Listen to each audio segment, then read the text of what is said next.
It's Sunday, end of May. We're reading science fiction this week. I don't care. The week was actually supposed to start yesterday on Saturday, but new Boards of Canada. I didn't even know it came out. I just saw on my YouTube music. It was like new releases, Boards of Canada. I had to listen to it and it's amazing. And it's taken all of my time and attention. I wanted to start reading Sundiver. I read like 2 lines and then I'm reaching for my headphones. I need to listen to that album again. This album has just taken over my life. It's taken over my life. It's so good. If you like Boards of Canada, if you're a Boards of Canada fan and you haven't listened to the new album yet, listen to it. It's so good. That shit made me cry. First time I listened to it, I was like, what is happening to me? What? And I thought it was just me. So many songs on this album are just so beautiful. They're just beautiful, man. And not just that, they're also straight up bangers on this album. Feels like reuniting with an old friend. Yes, definitely check it out. I don't know if you're like not into Boards of Canada or into electronic music in general. I don't know how that would translate to like a new person. I don't know. Anyway, books.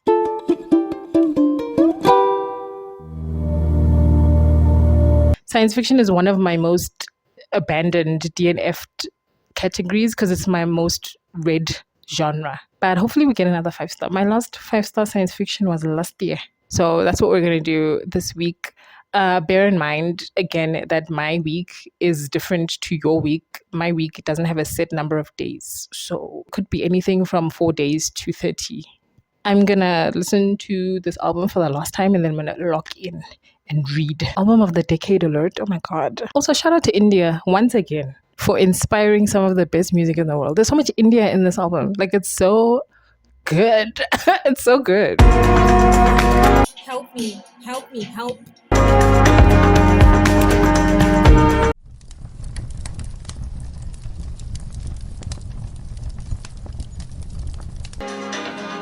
Free me. Free your girl, free me. I literally told myself I was going to listen to the album 2 more times and then I was going to read my book and then I'm done. I listened to it 2 more times, then I took a nap and I read like 2 pages and now I'm back. I'm back on the crack. I'm back on the crack, y'all. Okay, what is this book about? What is uplifting? Uplifting is when you take like a species and you make it intelligent. Apparently, this is a universe in which this has been happening for a long, long, long time. And apparently, we are one of the few species, humans, or one of the few species on in the universe, in this universe that hasn't been uplifted. We just kind of became the way we are by ourselves. But usually what will happen is an alien will come to your little rock planet when you're still, I don't know what stage is considered like not intelligent. Who knows? An alien will come and they'll make you smart. They'll help you be smarter. And then you are indebted to them for doing this to/for you. Interesting enough universe. I'm still at the beginning of the book, so the details are a bit hazy. I wish they weren't. They don't have to be, but they are because we're spending so much time with the main character of this book. Main character of this book's name is Jacob. And he's sort of the most milquetoast, the most boring man ever. He's so boring. And we've spent so much time in his head and getting his backstory and getting the backstory of Earth also. Oh my God, the Earth. So much information and getting into the nitty-gritty of this politic and this. And you have Jacob shaking his head at events. All of that for a world that I've seen so many times before. And I'm being unfair to the book because this is jaded sci-fi reader speaking. I've seen way too much of this sort of Earth future bad world. But anyway, let's talk about Jacob. Like, what? Okay, do you know what I like in my science fiction? 2 camps. One is consider Phlebas Ian M. Banks. That character is so deeply interesting. He's so like ideologically stubborn. He has something that he believes in and a clear goal. And it's such a good introduction to the world of the universe of the culture. I had like, if you go in knowing absolutely nothing about the culture, seeing it through this guy who is so against it, and you're reading the book and you're like, brother, I don't agree with you. I'm on their side. I'm not on your side. But it's still so interesting to follow him because he is so like deeply ideological. He's a zealot, right? And that's interesting. That's so interesting. So if you want to go this deep into a character, this much backstory, you want to trap me in their head and you want to tell me about why they have PTSD and all of this detail that we're getting in Sundiver, I need the character to be interesting. And this guy just isn't. The other thing I like is in a Stephen Baxter novel, in like my favorite series, in the Sheely series, I cannot name even one character. Let me tell you. Because you know who the character is? The main character of those books, of Stephen Baxter's books in general, is the universe itself. And that's fine. The humans are just a very just like barely there vehicle through which the story takes place. And that's fine. I'm fine with that. I'm okay. I wish that's what Jacob was, because he's not interesting and the world is not interesting. But what is interesting is the universe, this uplifting thing that's going on. What's up with that? Give me more of that. Start the book with that. Start the book with a meeting. I finally got to the point where now we're meeting aliens. We're having a meeting with aliens. And I'm like, why couldn't we have just started here? And then you can tell me all this other nonsense about Jacob later on throughout the book and I can skip it. I'm so afraid of like when this meeting ends and then Jacob's going to be alone again. And it's like, oh, I don't want to be alone with Jacob, please. He's going to think at me when I get back into the book. After I listened to Boards of Canada 2 or 3 more times, or 4. Guess who finished the book? Me. I finished it. I actually stayed up late reading it. I think I stayed up until like 3 in the morning reading that book because I knew that if I put that down and went to bed, I was not going to pick it back up again. And I wanted to finish it. There was a lot of skimming towards the end. There was like a part where there was just a lot of running around, just like weird, disjointed action scenes happening. And I was like, look, man, I get it, I get the gist, and that's fine at this point. I finished it and I'm giving it 2 stars. Am I going to continue in the series? Apparently, yes, because it does get better. Apparently, this is like, the people are like, yeah, this is the worst one. So, okay, I'm going to read the second one. And if I don't like that one, then I'm done with this. But not now. I'm not going to read it now. I'll read it like next year. I don't know.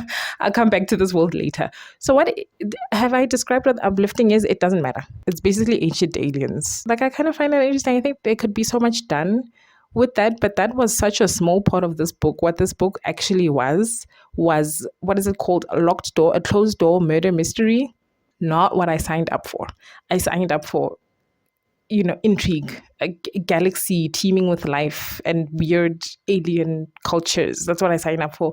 And I got homes. I got terrible homes. There's a lot of 70s in this, and this book is there's a reason why I don't read old sci-fi. There's so much 70s in this. 70s in pop psychology of the time. There's psychic stuff that was also very popular for some reason, telepathy and psionic stuff that was very in vogue during that time, not just in science fiction, but like in intelligence agencies, apparently. The women's stuff with women, obviously the way the women are written, very 70s. The awkward cultural, racial stuff in this as well, very 70s. Just like, oh my God. Ugh.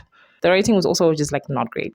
It wasn't great at all. Like, what do things look like? Where are we? I don't have much to say about this book, honestly, except for the fact that it was bad, and I will read the next one. I do like David Brin's like newer stuff. If you haven't read Exist, it's such a good book. It's so good.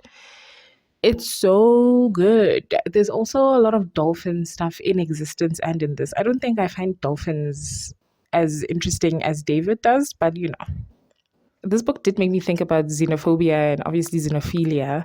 Not just this book, but like current events in South Africa. It's happening again.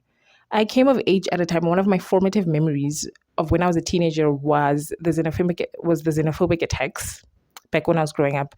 I don't want to say xenophobic because it's just like they just attack Africans. Like if you're a rich white person, you're safe. You're perfectly safe in South Africa.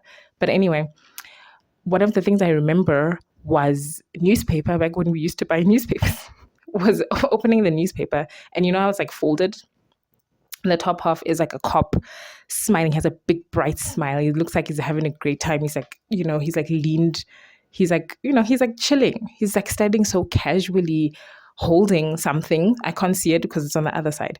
And then when you open up the newspaper, you see the bottom of the page is a man burning alive in the streets. And the cop is holding a fire extinguisher, putting this man out, like just casually. Laughing, smiling. We're so fucked as a country. I don't think that you can start a country the way that we started this country and like ever be okay. It's not going to happen. And I remember just the refugee camps and people being taken and people being chased out of their homes and people again being burnt alive in the streets because just because you're from another African country. That's it. That's all you've done. All you've done is be from another African country. You're being burnt in the streets. It looks like we're heading there again. It's happening again. It's happening again. And I don't understand it because how is your life going to materially change if the Somali family from next door, if they left tomorrow? How is your life going to change for the better materially? Is petrol going to become cheaper? Is electricity going to become cheaper? Is our government going to become any less corrupt? Are they going to actually maintain infrastructure and not wait until disaster strikes to fix things, etc., etc.? School fees, is that going to become cheaper? How is your life going to materially change? It just does not make sense to me. And this book has a very heavy-handed commentary on said xenophobia, and it just makes me think, where does this come from? Is it a human thing? Is it does this crop up when there are borders and flags and religious books? Or is it just like a human thing? What happened to the other hominids? What happens to the other hominids? Where are they? What happened to them? When I'm in a particularly bad mood, I'm like, we probably killed them. Duh, obviously. Or when I'm in a better mood, I'm like, we probably fucked them out of existence, to be honest. And they're now a part of us. The answers are obviously not going to be in this book, but it's just something, it just made me think about that. It just made me think about how horrifying it is. And it's not just in South Africa. We just have a very particular, self-hatred brand of it. But it happens, look around the world, look in the West, look at the US, look at Brexit, it's not what are we ever going to get better? Is that even possible? Are we doomed? I don't know if any of that made sense. I feel like I was just rambling. Anyway, I have to go to work on my day off to collect my packages. But when I come back, I'm going to read another book. I want to read something new. I need some new shit in my brain. Oh God, the 70s, awful time. Also, movies from the 70s, also atrocious. And they look terrible. Films in the 80s, even bad B movies, even bad, terrible B movies from the 80s, they look so good. And then you look at B movies from the 70s and they're all absolute shit. They look disgusting. Ugh. Terrible time. You'll never guess what I'm listening to right now. I'm a sinner. Guess who has managed to escape from the clutches of Boards of Canada long enough to read another book? That's right, it's me. The Language of Liars, amazing book. So good. I was gonna come and update you when I started it, but I really had nothing to say. I was just trying to get into the book at the beginning. Usually I like that reading experience where I'm lost completely and then things just kind of fall into place and click. I don't think things truly clicked when it came to this book for me, but I'm fine. It's okay. I loved it. I enjoyed it so much. This is a 4.5 star.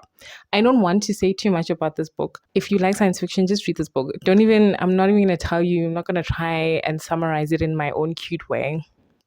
It doesn't matter what it's about. What does StoryGraph say that this book is about? This blurb reveals way too much. Okay, don't read the synopsis. Listen to what I'm telling you. Just read the book. It doesn't even matter what it's about. Just go pick it up. Get it from the library if you're I don't want to gamble with my money. This is set in a galactic empire type of environment. There's lots of different types of aliens and people and societies and stuff. We start with Ro. And Ro is training to become a linguist. I had so much fun with this book. It's so good. What notes do I have that aren't a spoiler? Oh my God, banger. Oh, I wrote here E&M Banksian. Yes, it is. And I can't even say how and why because I don't want to spoil it for you. It's good. If you like E&M Banks at his best, you like this book. Oh my God, it's so good. The reason why this book is actually a 4.5 is a 9 out of 10, not a 10 out of 10 is because of the style of the writing. This is a short book. It's 200 pages plus minus, and it should not have taken me as long as it did to read it. Usually I devour 200 pages like it's nothing, but this took me a while because it has a writing style that I'm not a fan of, a storytelling style where we stop and start. So something that furthers the plot along will happen. An action, some sort of action or dialogue or something, and then there'll be an aside, thinking about something or explaining something or some sort of explanation, and then something else happens and there'll be a side. But the momentum of the story happens in such small bursts that it's stop, start. It's stuttery. It's a stuttery reading experience for me. I'm not usually a fan of that. I like for my books to have a continuous wall of story. And then at the end, if there really is an aside that you really have to tell me about, then put it there. I think it's because that's how my brain works. Like when I'm deeply engrossed in something, when I'm engaged in something, I'm doing something, I'm in it, I'm doing it. And then later on, the overthinking happens. I'll ruminate over every frame of the interaction, every word, every sigh, every micro and macro expression, body language, everything, tone. Oh my God, I'll go through it in excruciating detail later. But in the moment, I'm there. It's like traffic. It's like, you know how when you're at like a four-way intersection, like a really busy four-way intersection, and the difference between when there's like a robot or a traffic cop versus when there's no one there. It's like that. When there's someone or something there to direct traffic, she'll stop everyone else and then you guys go. You can go. Traffic will flow and flow and flow, and then you stop, and then someone else, you guys can go. But if the intersection is busy and there's nothing, then no one there, then it's like stop, go. You go, then you go, then you go, then you go. And your experience as somebody who's stuck in the back of the line is like you go forward, and then you go and you stop, and you go and you stop in short bursts. Don't ever let me come and sit here and catastrophize, because, you know, I've reached that point where when you've read a genre for as long as I have, you start to feel like, have I read all of the good sci-fi? Is there nothing that... Never let me come on here and catastrophize about this, because this is so good. This is a new book and it's great and it's amazing. It's beautiful. And there's so many new science fiction books I've read over the years. And like just in the 2015 plus, so many. Anyway, spoilers. I just want to say something quickly, but like I don't want to spoil even a little thing for you. Just pick up this book. Pick it up. There's a reveal in the book. Ro has that interaction about having children, and while I was reading, I was like, "Who cares? Why are we obsessed with having kids? What is this?" And he's like, you know, having an epiphany of some sort, and I'm having a very difficult time following along. And then the reveal happens, and I'm like, "Oh!" I was shocked. But then I took a second. I was like, "Oh my God, this makes so much sense." It makes so much sense because of the masterful foreshadowing in this book. Even the name of the book. Reveals like that are so satisfying because they're earned. It's so good. I like a shocking twist that comes out of nowhere. But like this is great. What am I going to read next? Something old, something new, something borrowed, something blue. I've started reading this book, and so far I know nothing about it except that we're following Penelope. She's 52. She's working on some sort of bio project, whatever. I realized that I need to be bigger than this one project. I need to be part of the world. So she's like, all right, I'm going to start a dating profile. And this is what she's written so far. Blah, blah, blah, blah, blah, never knew existed, blah, blah. I don't care for good looks or money, etc., etc. And I'm like, girl, you've already lost me. You've lost me. The money thing is like, whatever. But the good looks, no.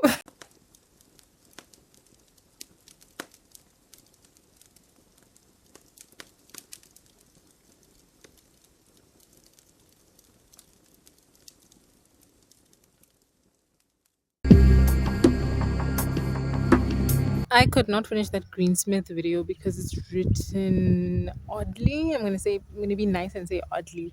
It's like, it reminded me of another book that I read where it's like just a bunch of bland declarative statements, one after the other. And the other book I'm thinking of is also British. Like it might be, I don't know, there might be something there. Anyway, that book is about like a bio librarian, and she gets basically abducted, but like she goes willingly because some weird virus has occurred on Earth, and she has a library and possibly the means to fight the virus or something. And we're going through like some like Doctor Who shenanigans. Again, I have not seen that. I have not watched that show, but it's like Doctor Who. It's like where they're going planet to planet and weird things are happening, I guess. The story is interesting, but the writing style, no. It's fine. The aliens didn't feel alien enough, and the main character, she was cool. She was alright. Main male alien guy was alright, so he was fine. It was a bit lazy, in my opinion, on the like world building and the language. The other thing is the cover. Unpleasant to look at. Something needs to be done about that cover. I'm sorry. Anyway, but I did finish it. So, like, what if there was some type of, I don't know, like a plant alien or something, and then you had to, wouldn't that be more fun? like as a writer, to try and figure out how your characters would make this thing work. A mammal and a plant alien creature. Wouldn't that be more interesting? How do they communicate? How do they fuck?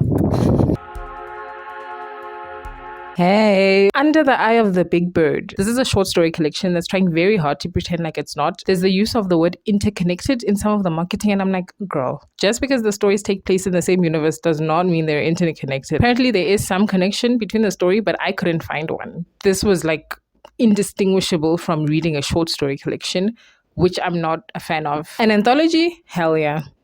Give me an anthology any day, but a short story collection, no. I just can't do it anymore. So that's one of the reasons why I didn't finish it. The other reason is because I'm bored as hell. Bored. I can't really explain what it's about because, again, it's a short story collection, so there really isn't like a plot. It's one of those books, it's shelved under science fiction at the library. And this is why I'm like, everybody needs, including Goodreads, especially Goodreads, everyone needs a speculative fiction category, please, for the love of God. A speculative, obviously science fiction and fantasy are speculative fiction, but they're like branches. They're like, we're being specific. When we say science fiction, when we say fantasy, I'm being more specific. I can be even more specific than that. I'm like, I want to first contact science fiction. You know what I mean? That's fine. Specificity is great. Because now what happens is I go to the science fiction section and I pick up a book and I expect to be reading a science fiction, but I'm reading litfic. I'm reading some boring ass litfic book. This is a complaint I've had, especially with Goodreads, because you know how they do those like awards, those yearly awards. And the sci-fi category is always shit because it's like 90% of it is like these types of dystopian, like, clitfic, what is it called? Cli fiction, clitfic, cli-fi. There's that, and it's dystopian stuff, and it's like litfic, where there's like maybe like one minor speculative element. So there are those ones, and then for us, spaceship and alien loving hoes, there's like 4 books, and like one is an Anne Leckie sequel, the other one is a Tchaikovsky sequel, the other one is going to be a James, what are they called? S.A. Corey? Whatever those two, whatever they're called. A Corey sequel. And then maybe you get one like new, like actual new book. That's it. And then the rest is this nonsense. What if the earth was bad and people were sad? What if there was a mother and her son and they were surviving in a dystopian earth?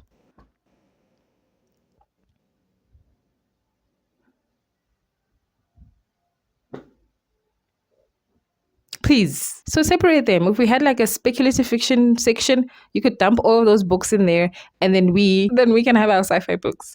Please. That way there'll also be like more options for people like me, like space. Can you imagine?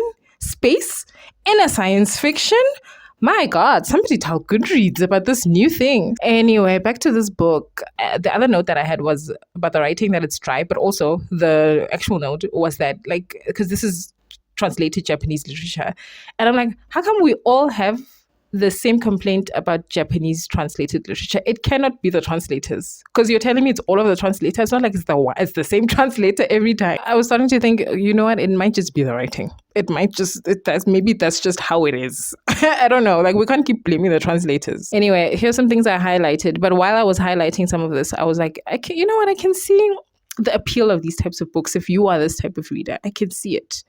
I'm just not. So I'm never going to like literary fiction, as they call it. I don't know. This book was never going to be for me.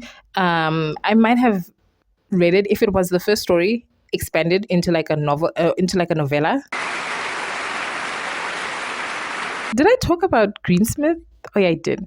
Anyway, those are the books this week. Next week, I don't know what we're going to be reading. I'm kind of in the mood for romance because I'm like ovulating. Do you know another thing I've had to come to terms with that I hate? Is that my mind is more at the mercy of my body than I like to think. I like to think that I have free will and that I'm making the decisions around here, but I'm just not.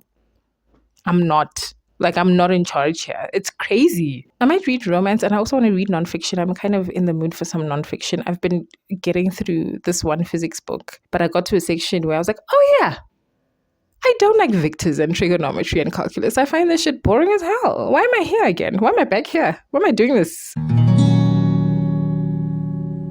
Wait, I didn't give you an album review for Inferno. I wonder how many stars out of 5. I wonder.